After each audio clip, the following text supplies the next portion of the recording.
بسم اللہ الرحمن الرحیم۔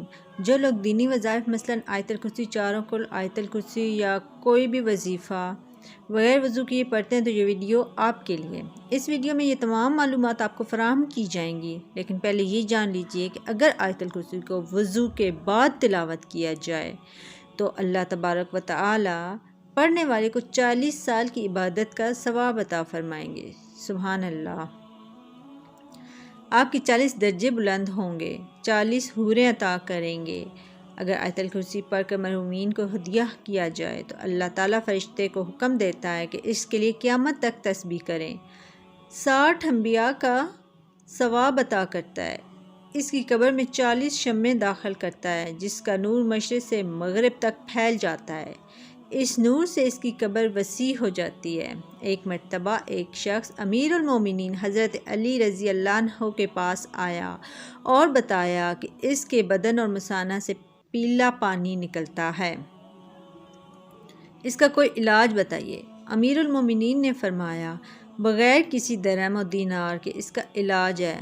اگر تم آیت الکرسی کو اپنے بدن پر لکھو، آیت الکرسی سے غسل کرو، آیت الکرسی کو پانی پر دم کر کے پیو، آیت الکرسی کو اپنے بدن کے پاس رکھو، انشاءاللہ شفا ملے گی۔ حاجات کے لیے 41 مرتبہ آیت الکرسی پڑھو۔ ٹانگوں میں درد کے لیے آیت الکرسی پڑھ کر اپنی ٹانگوں پر مساج کریں، اسے چلتے وقت درد نہیں ہوگا۔ آنکھوں کی نظر کم نہ ہونے کے لیے 70 مرتبہ آیت الکرسی پڑھیں۔ جس کو پیاس سے ہلاک ہونے کا خوف ہو وہ 66 مرتبہ آیت الکرسی پڑھے۔ دشمن سے امن اور سلامتی کے لیے مٹی پر 41 مرتبہ آیت الکرسی پڑھیں اور مٹی دشمن کے سامنے ڈال دیں، اس کے شر سے سلامتی ہوگی۔ سلامتی سے پہنچنے کے لیے 7 مرتبہ آیت الکرسی پڑھیں۔ مرحوم کی قبر پر 7 مرتبہ آیت الکرسی پڑھیں۔ اللہ تعالیٰ قبر پر رحمت نازل کرے گا۔ جیل سے رہائی کے لیے 1001 مرتبہ آیت الکرسی پڑھیں۔ مریض کی شفا یابی کے لیے 3 دن لگاتار 101 مرتبہ آیت الکرسی پڑھیں۔ سر درد کے لیے 7 مرتبہ آیت الکرسی پڑھیں۔ لوگوں کے دلوں میں اچھی نیت سے محبت پیدا کرنے کے لیے 41 مرتبہ پانی پر آیت الکرسی پڑھ کر دم کریں اور پانی پلا دیں۔ لوگوں میں صلح کروانے کے لیے جامع مسجد کے راستے کی مٹی پر آیت الکرسی پڑھیں اور جن لوگوں کے درمیان صلح کروانی ہو ان پر پھینک دیں۔ کام میں آسانی کے لیے سورہ الم نشرح اور آیت الکرسی 10 مرتبہ پڑھیں۔ بچوں کی بلاؤں سے سلامتی کے لیے 40 مرتبہ آیت الکرسی پڑھیں اور پھر لکھ کر بچے کے گلے میں ڈال دیں۔ آیت الکرسی پڑھنے کے فضائل بہت زیادہ ہیں اور یہاں پر ہم اس کے چند خاص ذکر پر ہی اکتفا کرتے ہیں۔ ہر روز صبح شام پڑھنا چور ڈاکو اور آتش زدگی سے تحفظ کا ذریعہ ہے۔ ہر واجب نماز کے بعد اس کا پڑھنا رزق میں فراوانی کا باعث ہے۔ اگر اس کو لکھ کر کھیت میں دفن کر دیا جائے تو وہ چوری اور نقصان سے بچا رہے گا اور اس میں برکت ہوگی۔ ہر روز فرض نماز کے بعد اس کا پڑھنا سانپ اور بچھو کا تعویذ اور جن و انس کے ضرر سے بچاؤ کا سبب ہے۔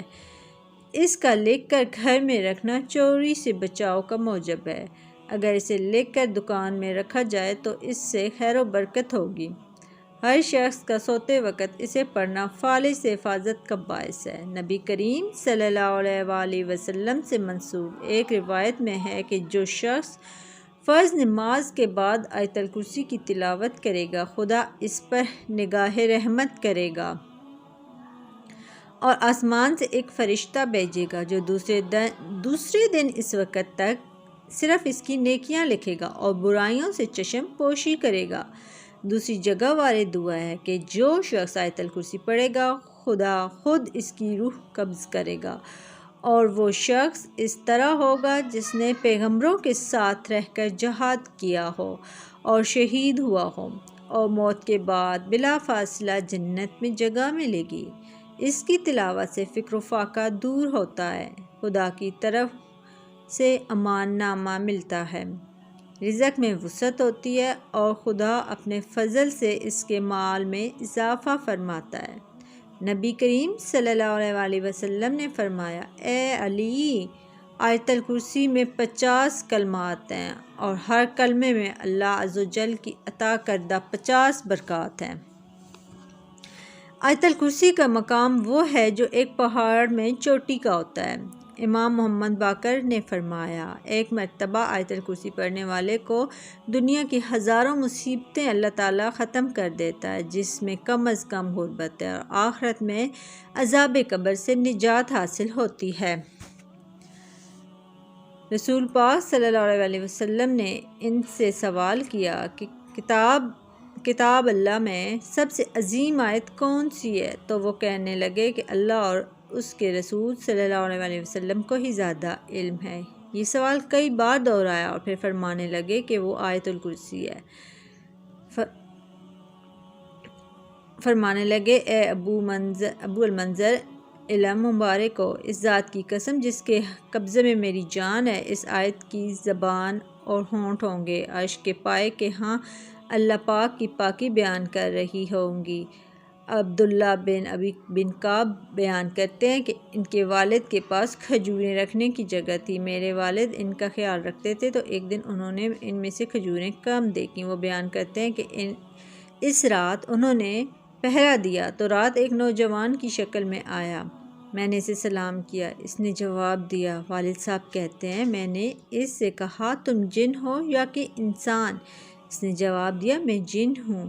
وہ کہتے ہیں، میں نے اس سے کہا اپنا ہاتھ دو، اس نے اپنا ہاتھ دیا تو وہ کتے کے ہاتھ کی طرح اور بالوں سے بھرا ہوا تھا۔ میں نے کہا کہ جن اس طرح پیدا کیے گئے ہیں؟ کہنے لگا، جنوں میں تو مجھ سے بھی سخت قسم کے جن ہیں۔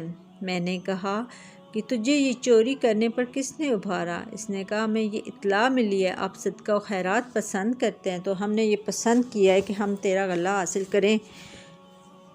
عبداللہ بن ابی کہتے ہیں کہ اسے میرے والد نے کہا، وہ کون سی چیز ہے جو ہمیں تم سے محفوظ رکھے؟ اس نے جواب میں کہا، یہ آیت الکرسی ہے۔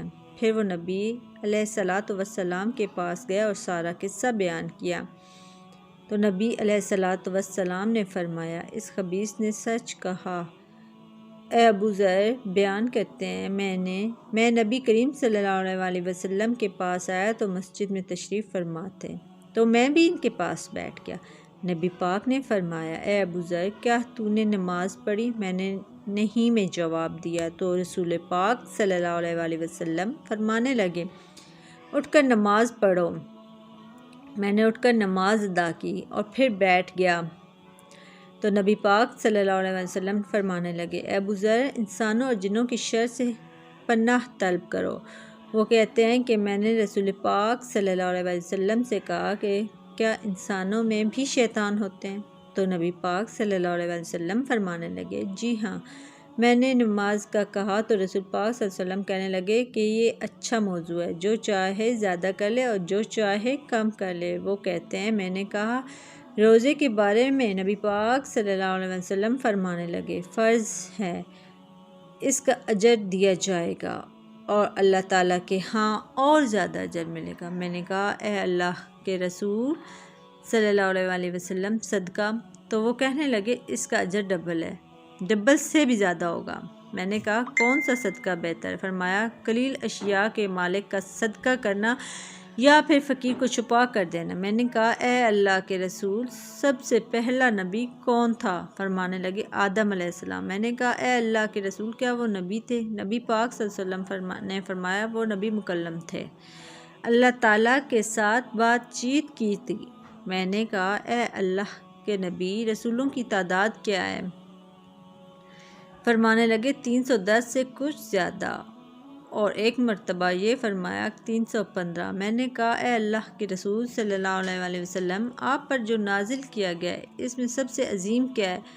فرمایا، آیت الکرسی، اللہ لا الہ الا هو الحی القیوم۔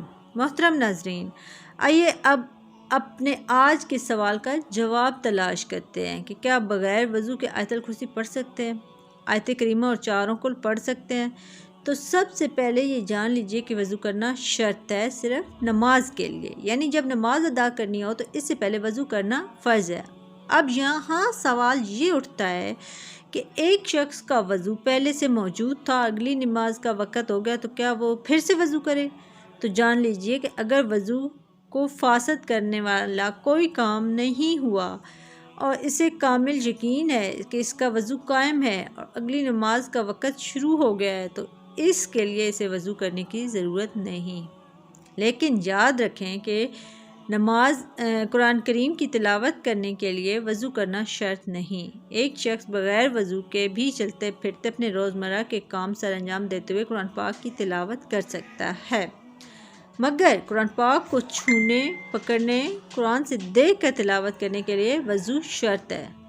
البتہ اگر آپ کو وہ صورتیں زبانی یاد ہیں جو آپ تلاوت کرنا چاہتے ہیں تو آپ بغیر وضو کے بھی کر سکتے ہیں۔ لہٰذا ہر ایک مسنون دعا، خواہ وہ گھر سے باہر نکلنے کے لیے ہو، گھر میں داخل ہونے کے لیے ہو، سفر پر جانے کے لیے ہو، اذان کا جواب دینے کے لیے ہو، بیت الخلاء میں جانے یا کھانا کھانے کی دعا ہو، وہ آپ بغیر وضو کے بھی کسی بھی وقت پڑھ سکتے ہیں۔ بہت سی دعائیں قرآن پاک سے لی گئی ہیں، جب ان دعاؤں کو بغیر وضو کے پڑھ سکتے ہیں تو قرآن پاک کو بھی بغیر وضو کے پڑھ سکتے ہیں، لیکن جب زبانی پڑھنا ہو۔ اب یہ بھی جان لیجئے کہ آیا ناپاکی کی حالت میں آیت الکرسی، آیت کریمہ یا چاروں کل پڑھ سکتے ہیں یا نہیں؟ تو جان لیجئے کہ ناپاکی کی حالت میں تمام وظائف کو پڑھ سکتے ہیں، ذکر اذکار کر سکتے ہیں۔ مثلا میاں بیوی نے آپس میں صحبت کی، غسل نہیں کیا، سونے لگے تو سونے سے پہلے چاروں کل ضرور پڑھیں۔ اس طرح اگر عورت حالت حیض میں ہے اور وہ ذکر اذکار کرنا چاہتی ہے، مثلا کلمے، درود یا کوئی دیگر وظائف پڑھنا چاہتی ہے تو پورے اطمینان کے ساتھ پڑھ سکتی ہے۔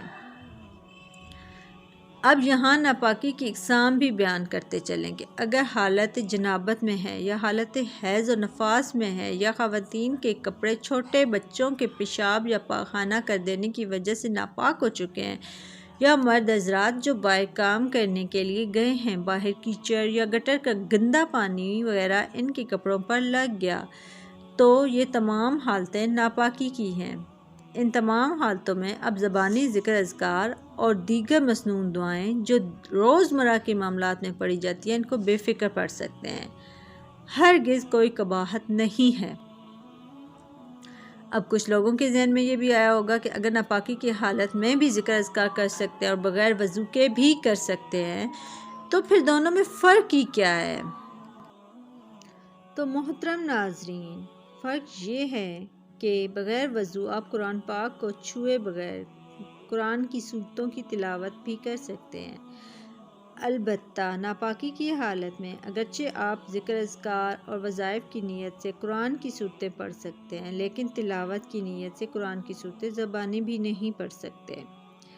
آخر میں بتاتے چلیں کہ اگرچہ بغیر وضو کے آیت الکرسی، آیت کریمہ، چاروں کل اور دیگر صورتیں پڑھ سکتے ہیں اور قرآن پاک کو ہاتھ لگائے بغیر تلاوت قرآن پاک بھی کر سکتے ہیں اور ان کا اجر و ثواب بھی ملے گا، لیکن اگر آپ یہ عمل باوضو ہو کر کریں گے تو اس کی فضیلت اور اس کا درجہ بلند اور بالا ہوگا۔ لہٰذا کوشش کیجئے کہ جب بھی قرآن پاک کی تلاوت کرنی ہو تو باوضو ہو کر ہی کریں، کیونکہ باوضو رہنا بذات خود ایک عبادت ہے اور اس حالت میں جو بھی عبادت کی جائے اس کا اجر و ثواب بھی بڑھ جائے گا۔ اللہ پاک ہم سب کو عمل کرنے کی توفیق عطا فرمائے، آمین یا رب العالمین۔